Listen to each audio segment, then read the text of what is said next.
Hello, good evening, नमस्कार। आप सभी लोगों का स्वागत है एग्जाम तक यूट्यूब चैनल पर। दोस्तों, यूपी बीएड का आपका जो है काउंसलिंग की प्रक्रिया आपकी शुरू हो जाएगी 21 सितंबर से, और आपका जो रिज़ल्ट है वो 5 सितंबर को आपका आ जाएगा। तो कुछ ही दिन बाकी हैं। आपको कुछ दस्तावेज ज़रूरी आपको तैयार कराने होंगे।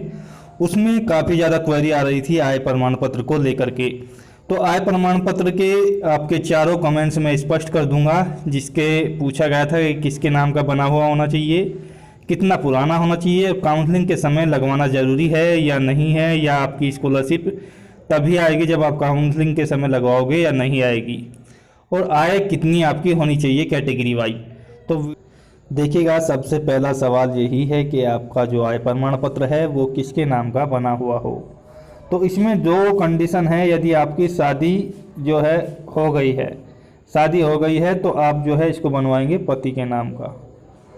पति के नाम का आपका तभी बनेगा जब आप फीमेल हो और आपकी शादी हो चुकी है, तो आपके पति के नाम का बनेगा। दूसरी बात, कंडीशन ये है क्योंकि आपकी शादी नहीं हुई है, यदि तो शादी ना होने पर आपको जो है ये आपका बनवाना पड़ेगा अभिभावक के नाम का। अभिभावक से आप समझ सकते हैं कि आपके जो अभिभावक हैं उसमें आपके माता और पिता आते हैं। यदि किसी के माता पिता नहीं हैं तो वो अपने नाम का बनवाएगा। आपको स्पष्ट हो चुका होगा। यदि आपकी शादी हो चुकी है और आप जो है पुरुष हो करना चाहते हो बीएड, तो आपका अपने नाम का बनेगा। अगली बात करते हैं, ये आपका कितना पुराना होना चाहिए, अर्थात इसकी जो डेट है वो कब की होनी चाहिए। तो डेट जो है आपकी 3 वर्ष से पहले की ना हो, 3 वर्ष तक यह वैलिड रहता है।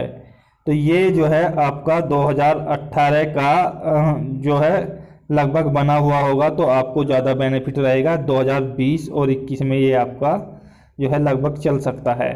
यदि आपका 18 में बना हुआ है तो कम से कम आपका 2020 में तो चल ही जाएगा। 2021 में आप अपना दूसरा बनवा सकते हैं। तीसरी बात करते हैं कि ये जो है इसमें आपकी आय कितनी होनी चाहिए। यदि आय की बात की जाए तो यहाँ पर जनरल और आपके ओबीसी कैंडिडेट्स हैं, उनके लिए जो आय की लिमिट है वो है 2 लाख रुपए प्रति वर्ष की आपकी कम से कम होनी चाहिए। 2 लाख से ज़्यादा यदि आपकी होती है तो आप जो है स्कॉलरशिप की योग्य नहीं हो। दूसरी बात करें यहाँ पर एससी और एसटी की, तो इन लोगों के लिए जो आय की लिमिट है वो 5 लाख रुपए तक है। इससे कम आपकी होनी चाहिए, अधिक होने पर आपको भी स्कॉलरशिप नहीं मिलेगी। नेक्स्ट बात करते हैं कि क्या ये काउंसलिंग के समय आपका लगेगा।